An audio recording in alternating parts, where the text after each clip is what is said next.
Hi guys, nightmare.co.uk/contactless.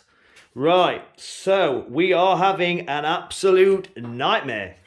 So back to this Northern Leisure boat. We've actually physically installed the NAYAX. It's in there, it's good, it went in okay. Kids can get their hands around the wheel okay, that's fine. It's all nice and secure, beautiful. The ride's all booted up. It's not working. The problem we've got is, the NAYAX is brand new, the NAYAX works fine. Problem we've got is, these NAYAXs for kiddie rides are based on Jolly Roger rides and, and R.G. Mitchell rides, right? Which is, the reason I say that is, that's what they've been tested on so far, from instant automatics point of view.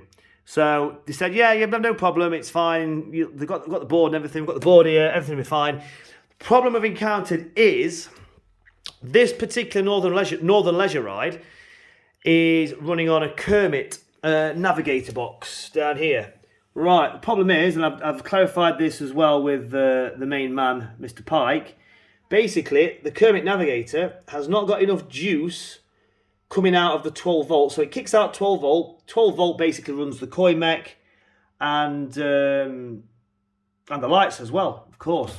So basically, the Kermit box is already powering the flasher board for the flashing lights, which is 12 volt, and sending a nice 12 volts up that ribbon cable there, all the way around to here, into the koi mech as a standard ride. Now, what we're trying to do is, we're trying to install this NAYAX, which also runs on 12 volts, and also a board that lets us run the koi mech and the NAYAX, which also runs off 12 volts.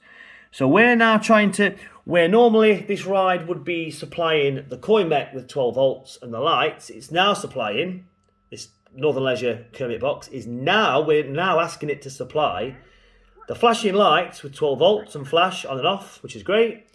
The koi mech, 12 volts, that needs 12 volts as well, which normally would be fine, but we're asking it to power that and the NAYAX and the board with 12 volts, and it's saying ain't gonna happen, not working. So we've not got enough juice basically to power all this stuff.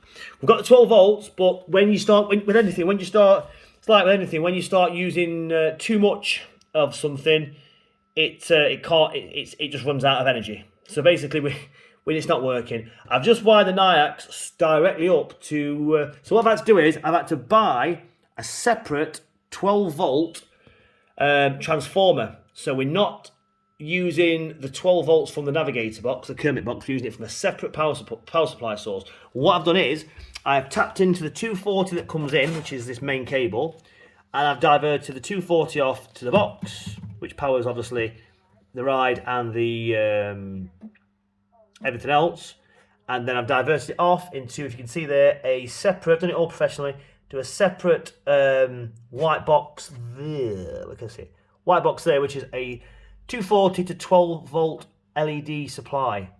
It's a 24 watt one. Now, I worked it out that was going to be enough for the NAYAX unit. Now, I got it around my head because I was thinking, oh yeah, I'll buy that and just power the NAYAX on that, and everything else can still run off the navigator.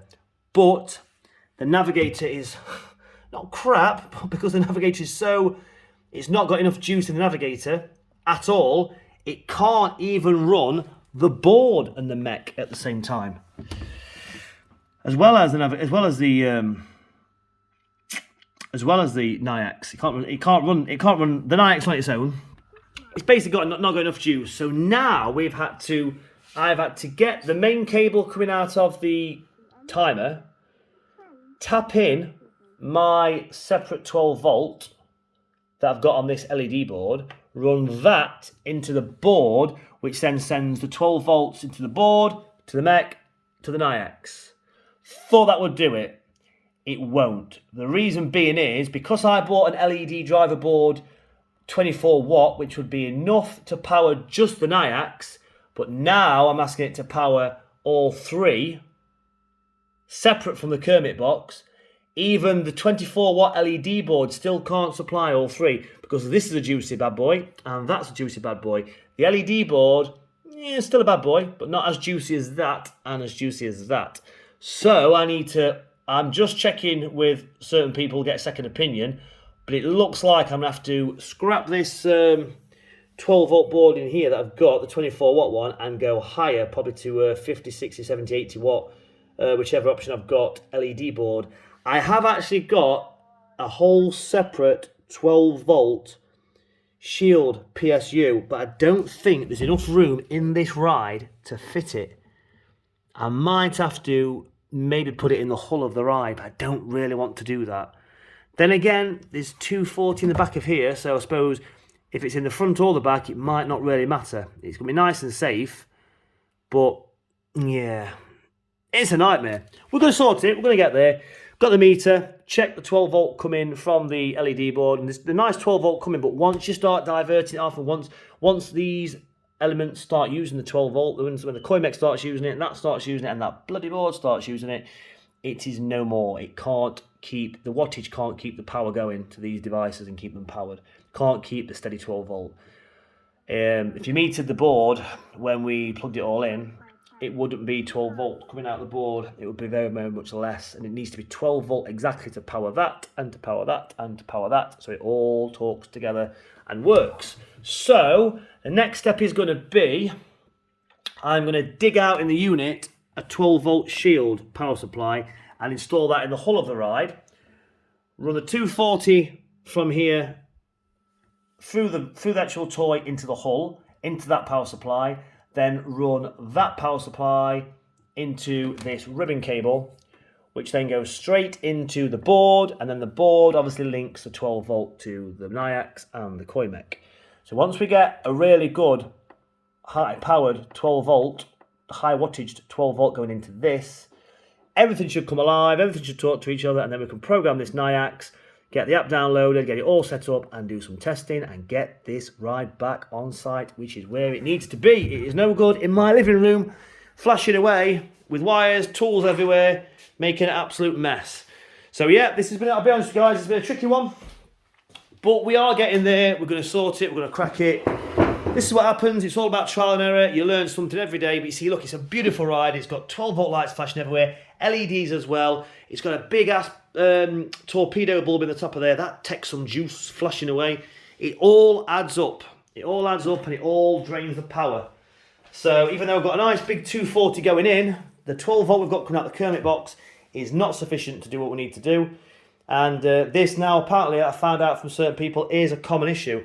And there's certain ways around it, and I'm sort of on that route now of finding that way around it. We're almost there. We've got the wiring sorted. We just need more juice in this ride. So yeah, we need more juice. We need a nice, good, high wattage, 12-volt, nice and juicy to power all this stuff, get the ride working, talking to each other, and getting credits via cash and contactless. So guys, this is part 2. As you can see, I'll go through all the wiring and stuff as well in part 3 of what I've done. I'm changing the wiring now because I need to run straight through the ride into the hull, into the front of the ride to power up a shield that I'm going to have to secure nice and safely somewhere else. So it's going to be a bit of a...